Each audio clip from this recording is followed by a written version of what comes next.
National crush గా భారీ popularity సొంతం చేసుకుంది రష్మిక. కన్నడ ఇండస్ట్రీకి చెందిన ఆమె అక్కడ కిరిక్ పార్టీ సినిమాతో ఇండస్ట్రీలోకి అడుగుపెట్టారు.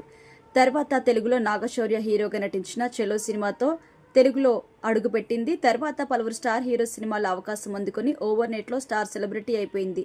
అంతేకాదు గత 3 సంవత్సరాల్లో పుష్ప 2, యానిమల్, చావా వంటి సినిమాతో బ్లాక్ బాస్టర్ హిట్ అందుకుంది.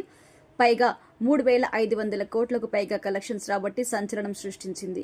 ఏ స్టార్ హీరో కూడా సాధించిన రికార్డ్స్ అయితే క్రియేట్ చేసుకుంది రష్మిక. ఇటీవల శేఖర్ కమ్ముల, నాగార్జున, ధనుష్ కలయికలో వచ్చిన సినిమా కుబేరా. ఇందులో హీరోయిన్ గా నటించింది. ఇక్కడ కూడా తన నటనతో అందరినీ ఆకట్టుకుంది ఈ ముద్దుగుమ్మ. ఇదిలా ఉంటే తాజాగా ఈమె రెయిన్బో ది గర్ల్ ఫ్రెండ్ అనే సినిమాలో నటిస్తుండగా ఇప్పుడు అల్లు అర్జున్ సినిమాలో మళ్లీ అవకాశం వచ్చినట్టుగా తెలుస్తుంది. అసలు విషయంలోకి వెళ్తే అల్లు అర్జున్, రష్మిక కాంబినేషన్ లో వచ్చిన పుష్ప 2 సినిమాలు ఏ రేంజ్ లో సంచలనం సృష్టించాయో అందరికీ తెలుసు. పుష్ప 2 సినిమా ఏకంగా 1,800 కోట్లకు పైగా కలెక్షన్స్ కూడా రాబట్టింది. ముఖ్యంగా వీరిద్దరి ఆన్ స్క్రీన్ కెమిస్ట్రీకి ప్రపంచ స్థాయిలో గుర్తింపు కూడా వచ్చింది.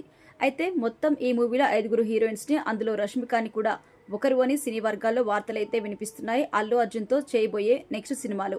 ఇదే క్రమంలో ఈ సినిమాలో రష్మికతో పాటు దీపికా పదుకునే, మృణాల్ ఠాకూర్, జాన్వీ కపూర్, భాగ్యశ్రీ బొర్సే పేర్లు కూడా వినిపిస్తున్నాయి. అయితే ఇక్కడ ఆశ్చర్యపోయే మరో విషయం ఏంటంటే రష్మిక ఇందులో హీరోయిన్ పాత్ర కోసం కాదు అని, కాస్త నెగటివ్ షేడ్స్ ఉంటాయని, యాక్షన్ సీన్స్ కూడా ఉంటాయని కూడా తెలుస్తోంది. ముఖ్యంగా పుష్ప సినిమాతో పుష్పరాజ్తో రొమాన్స్ చేసిన ఈమె ఇప్పుడు అట్లీ సినిమాలో పుష్పరాజ్నే ఢీకొట్టడానికి సిద్ధమవుతుంది అంటున్నారు.